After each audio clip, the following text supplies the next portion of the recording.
L'outil rotation va nous permettre justement de tourner un objet autour d'un point.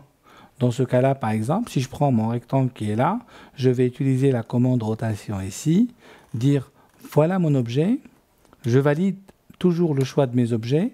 Il me demande de spécifier le point de ma rotation. On va peut-être le faire tourner autour de cet axe-là.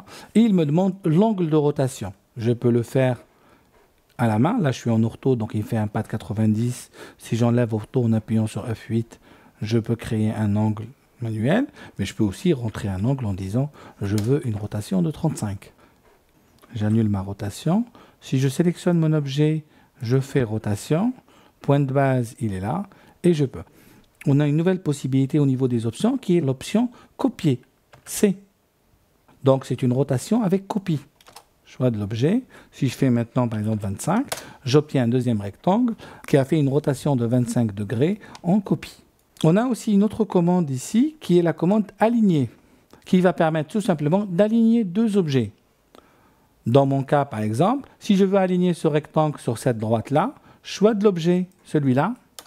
Je ne connais pas l'angle de la droite. Ce que je vais faire, c'est le premier point source, il est là. Le point d'arrivée source sera là. Deuxième point source ici. Point d'arrivée point source est là.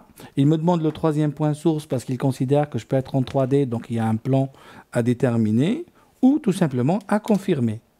Il me pose la question, est-ce que je veux mettre à l'échelle le rectangle par rapport à ma droite? Dans mon cas, non. Et on voit bien que mon rectangle a bien été aligné sur ma droite. Donc on a vu la commande rotation, la commande aligner. Une autre commande qui va nous intéresser maintenant, c'est la commande miroir, qu'il s'agit tout simplement de faire une symétrie.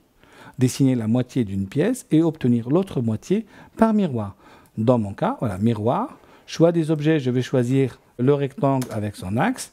Le premier point de la ligne, il est là. Je suis en ortho. Je clique ici. Il me pose la question, est-ce que je veux effacer les objets sources, oui ou non? Si je réponds oui, l'objet source va disparaître. Si je laisse par défaut, j'obtiens mon objet ici par miroir. Alors, essayons de pratiquer tout ça en faisant un exercice. Une pièce ici, j'ai dessiné la moitié et nous allons essayer d'obtenir l'autre moitié par miroir. La commande est simple, miroir, choix de l'objet ici, je valide, point de base du miroir, point d'arrivée du miroir, entrée. De l'autre côté, pareil. Miroir, point de base du miroir, deuxième point de base du miroir, entrée.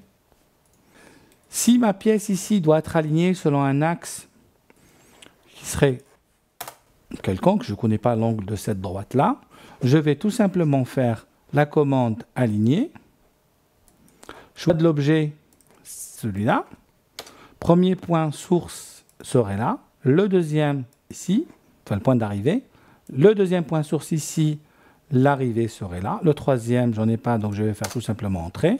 Voulez-vous mettre à l'échelle? Non. Oui, si on veut regarder, mais on va faire non. Je réponds par oui. Voilà ici ma pièce qui a été alignée sur la ligne qui a été dessinée précédemment.